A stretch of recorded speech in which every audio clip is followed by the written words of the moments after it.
Hello दोस्तों, जय माताजी। आज हूँ बनावीश रसावाळू भरेला રીંગણનું શાક। ઓછી મહેનતથી બનાવશું મસાલો અને રસાવાળું ભરેલા રીંગણનું શાક। તો ચાલો આપણે બનાવીએ રસાવાળું ભરેલા રીંગણનું શાક ઓછી મહેનતમાં મસાલા સાથે। તો સૌથી પહેલાં મેં અહીંયા લઈ લીધા છે રીંગણ। તો રીંગણને આપણે ડીટીયા કટ કરી નાખશું। આવી રીતના ડીટીયા કટિંગ કરી અને ઉપરથી પણ થોડું ડીટીયું કટિંગ કરી નાખવાનું। પછી આપણે એને 4 કટ લગાવી લઈશું।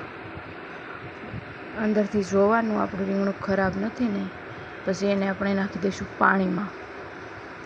કડવા ન થાય એટલા માટે રીંગણ પાણીમાં નાખવાના। આવી રીતે આપણે બધા રીંગણ લઈ અને કટ કરી લઈશું। બધા રીંગણ કટ કરી પછી આપણે બનાવશું મસાલો।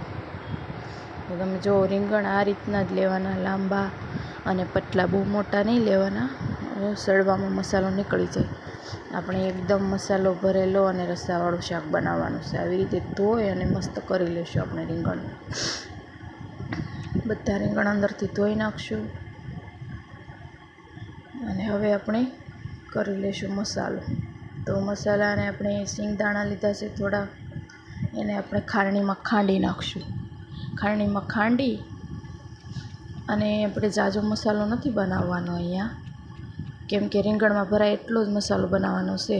આપણે રસાવાળું શાક બનાવવાનું છે એટલે મસાલો અંદર ઉમેરવાનો છે જ નહીં, વધે તો થોડોક નાખશું આપણે।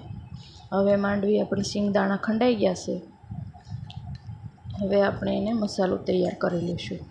તો મસાલામાં ઓછી મહેનતમાં મસાલો બની જશે, તમે જોજો હમણાં। આ સિંગદાણા લઈ લીધા ખાંડીને, એમાં નાખી દીધું છે આપણે 2 ચમચી ચણાનો લોટ। ચણાનો લોટ નાખી તો આપણો મસાલો એકદમ ચીકાશવાળો મસ્ત બને છે અને રીંગણામાંથી નીકળતો પણ નથી। તો તમે જો આવી રીતે એકદમ બરાબર આપણે હલાવી લઈશું। હલાવી અને એમાં નાખી દઈશું આપણે આદુની લસણની પેસ્ટ। અડધી ચમચી હળદર નાખી દઈશું। ધાણા જીરું પાવડર, લાલ મરચું પાવડર, તમે જે પ્રમાણે તીખું ખાતા હોય એ પ્રમાણે લેવાનું। થોડીક હિંગ, થોડો ગરમ મસાલો અને અડધી ચમચી મીઠું। થોડા ખાંડના દાણા નાખી દઈશું એટલે આપણું શાક મસ્ત થોડું ગળેટું લાગશે। એમાં નાખી દીધું છે આપણે અડધું ફાડું લીંબુ નીચોવીને। હવે બધો મસાલો આપણે કરી લઈશું મિક્સ। ઉપરથી નાખી દીધું છે 2 ચમચી તેલ, નાની ચમચી હતી 2 ચમચી તેલ। બધો મસાલો હાથથી મિક્સ કરી અને એકદમ બરાબર કરી લઈશું। મસાલો એકદમ આપણો આમ મુઠ્ઠીમાં આવી જાય ને તેવો મસાલો બનાવવાનો છે આપણે, એટલે રીંગણમાંથી નીકળે નહીં। તો તમે જો એકદમ મસાલો મસ્ત બની ગયો છે। હવે આપણે રીંગણ ભરી લઈશું। જે રીંગણ પાણીમાં નાખ્યા હતા એ કાઢી લીધા છે અને હવે એમાં આપણે મસાલો ભરી લઈશું। તો મસાલો એકદમ દબાવી અને ભરશું મસ્ત રીતે, એટલે મસાલો નીકળશે પણ નહીં અને રસાવાળું શાક થશે તો પણ મસાલો નીકળશે નહીં। આપણે અહીંયા રસાવાળું ભરેલા રીંગણનું શાક બનાવવાનું છે। તો તમે જો આવી રીતે બધા રીંગણ આપણે ભરી લઈશું। તો તમે જો એકદમ આવી રીતે મસાલો ભરવાનો છે।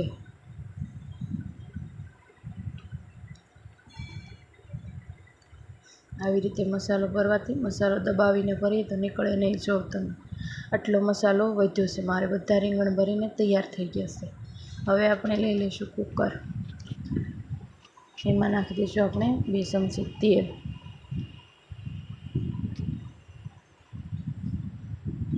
આપણે રીંગણનું હવે વઘાર કરી લઈશું। 2 ચમચી તેલ, હવે એમાં નાખી દીધી છે આપણે રાઈ। રાઈ ફૂટી જાય એટલે આપણે નાખી દઈશું અડધી ચમચી હિંગ, લીમડાના પાન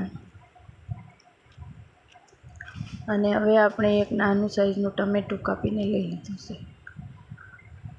હવે ટમેટું વઘારી અને એને થોડીવાર હલાવી અને આપણે એમાં મૂકી દઈશું આપણા રીંગણ, એટલે ટમેટું અને રીંગણ બંને એકી સાથે સડી જશે। આપણે બબે વાર કાંઈ મગજમારી કરવાની થાય જ નહીં.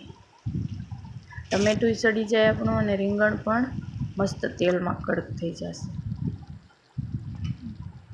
તો હવે થોડી વાર સીટી પાડ્યા વગર ખાલી ઢાંકણ મૂકી અને રહેવા દઈશું. હવે એક સાઈડ રીંગણ સડી ગયા છે તો બીજી સાઈડ આપણે ફેરવી લઈશું. બધા રીંગણ ફેરવી અને બીજી સાઈડ તેલમાં સોળવી લઈશું આપણે. એટલે આપણે એક જ સીટી પાડશું અથવા 2 સીટી પાડશું ને તો આપણા રીંગણ મસ્ત સડી જશે. આવી રીતે તેલમાં સોળવીએ ને એટલે. હવે પાછું થોડી વાર રહેવા દઈને જોઈશું આપણે. તો જો બધા રીંગણ બંને બાજુથી બરાબર મસ્ત શેકાઈ ગયા છે. હવે એમાં નાખી દીધું છે આપણે લસણ, ધાણા જીરું. આપણે કેમ કે આમાં મસાલો નથી નાખવાનો એટલે આપણે લસણ ધાણા જીરું નાખશું. લાલ મરચું પાવડર, જે પ્રમાણે તમે તીખું ખાતા હોય એ પ્રમાણે લેવાનું. હવે બધું બરાબર હલાવી અને આપણે થોડોક બચેલો મસાલો હતો એ ઉપરથી નાખી દઈશું. કેમ કે મસાલાને સોળવવાની કંઈ જરૂર છે નહીં. આટલો વધેલો હતો એટલે નાખી દઈશું. નકર આમાં મસાલો નાખવાનો આવતો જ નથી, કેમ કે રસો ન બને. મસાલો નાખીએ તો ગ્રેવી બની જાય આપણા શાકમાં. આપણે અહીંયા રસાવાળું શાક કરવાનું છે. હવે અહીંયા મેં એક વાટકો ભરીને લઈ લીધું છે પાણી. એવું લાગશે તો હું થોડુંક પાણી નાખીશ ઉપરથી રસો કરવા માટે.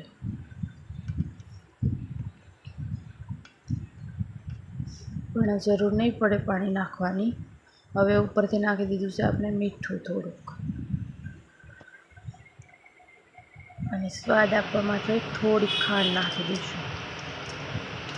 અને હવે આપણે 2 સીટી પાડી લઈશું.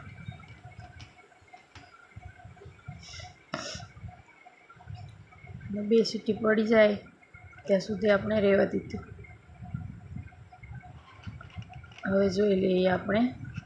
તો જો તમે મસાલો પણ નથી નીકળ્યો, ભરેલા રીંગણ એકદમ રસાવાળું મસ્ત શાક બનીને તૈયાર થઈ ગયું છે આપણું. તો આવી રીતે ઓછી મહેનતમાં તમે પણ બનાવજો મસાલા સાથે ભરેલા રીંગણનું રસાવાળું શાક.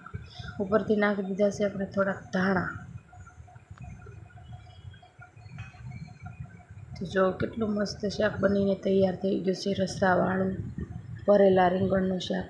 અથવા કોઈ રસો રાખતા હોય તો રીંગણમાંથી મસાલો નીકળી જતો હોય, પણ આમાંથી નીકળ્યો નથી. તમે જો એકદમ મસ્ત રસાવાળું રીંગણનું શાક તૈયાર થઈ ગયું છે. તો તમે જો તમને મારી આ રેસીપી પસંદ આવી હોય તો લાઈક, શેર અને સબસ્ક્રાઈબ કરવાનું ભૂલતા નહીં. સબસ્ક્રાઈબ કરશો તો નવી રેસીપી જોવા મળશે.